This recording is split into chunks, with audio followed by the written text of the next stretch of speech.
જય માતાજી બધાઈને good morning. આજે છે આઠમ અને આ છે કંઈક મારો આજનો ફાઇનલ લુક। જો આજે મારી બેને મને તૈયાર કરી છે કે આજે હું તૈયાર કરું એવી રીતે તારે તૈયાર થવાનું। તો આ મારી બેને મને તૈયાર કરી છે। તો કે હાલ જઈએ ધાબામાંથી થોડીક રીલ્સ બનાવશું અને પછી આવતા રહીશું નીચે। તો ધાબા ઉપર કંઈ મજા ન આવી રીલ્સ બનાવવાની, થોડુંક રિઝલ્ટ નહોતું સરખું આવતું અને વરસાદ પણ બહુ જ આવતો હતો। તો ગયા અમે કાકાના ઘરે નીચે। કાકાના ઘરે ગયા તો એ તો બધા બેઠા હતા જમવા।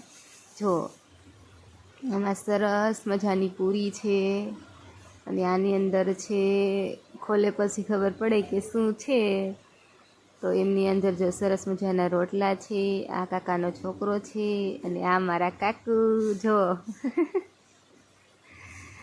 અને આમની અંદર છે કારેલાનું શાક જો, અને આ છે દહીં, સરસ મજાનું તાજું તાજું દહીં।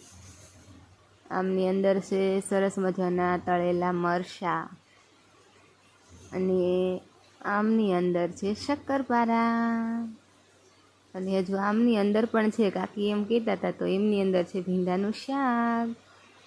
અને મારા કાકુ મને એમ કહે કે મને વિડીયોમાં ન લેતી, મને વિડીયોમાં ન લેતી। પછી આ મારા કાકાની છોકરી, એમને તો નકરું હસવું જ આવતું હતું।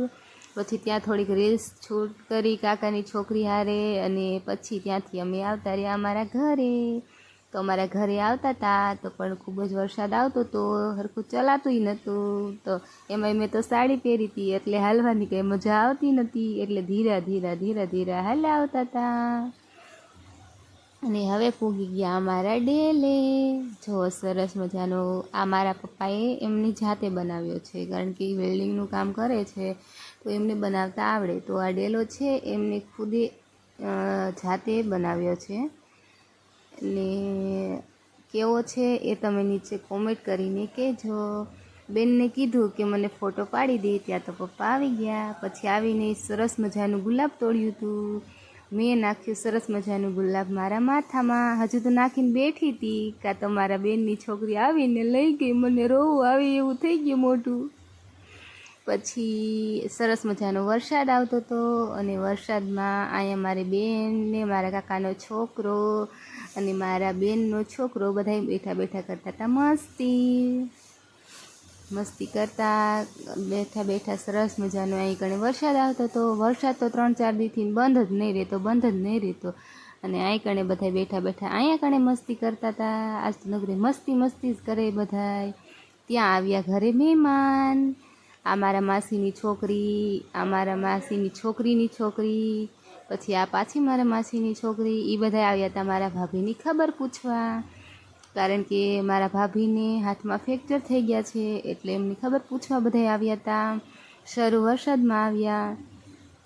પછી જો આ મારા બેનનો છોકરો એટલે કે મારો ભાણિયો છે, એ મારી બેન હારે જો કેવી રીતે રમતું કરે છે, એમને તો મજા આવી ગઈ ટેડી લઈને। એટલે સરસ મજાનું ટેડી હારે એને રમતું કરી અને બેન કે તું તો યુટ્યુબમાં આવતી હતી, મેં તો તને જોઈ હતી। તો મારા મમ્મી જો આ મારા મમ્મી છે, આ મારા માસી છે, તે બોલ્યા કે હા એમ હવે થોડાક દિવસથી તો એમાં જાય છે। પછી આ મારા નાનકા માસી છે, પછી આ એમની છોકરી છે। સરસ મજા એના બધા બેઠા હતા। પછી બેઠા બેઠા બધાએ જોઈ ભાઈના લગ્નનો આલ્બમ, કારણ કે કેસેટ તો જોવી હતી પણ આ મારા જીજુ છે પણ એ મારા પપ્પા છે। અને આ જો સરસ મજાનું પછી બનાવ્યું બેને શરબત, ચા બનાવ્યો જીજુ માટે અને અમારા બધા માટે બેન બનાવે છે શરબત। તો પછી આને કીધું મારી બેને કે આ તો તને વિડીયોમાં લે, તો એ કે ભલે ને લે।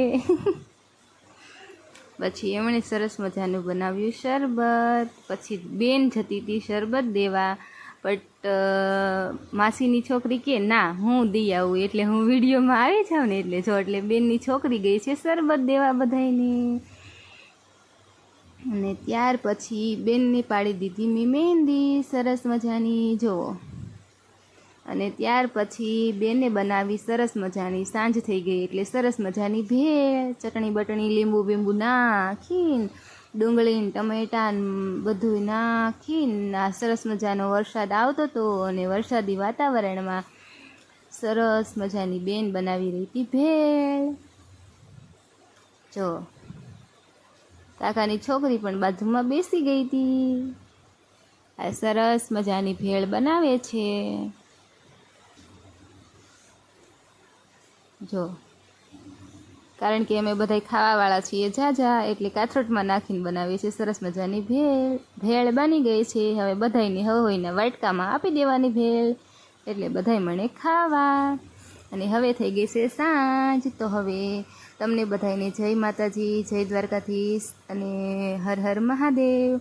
આ બ્લોગ હું અહીંયા જ પૂર્ણ કરું છું. તમને આવા મારા બ્લોગ જોવા ગમતા હોય તો મારી ઓફિશિયલ મની 143 ચેનલને લાઈક કરો, શેર કરો અને સબસ્ક્રાઈબ કરો.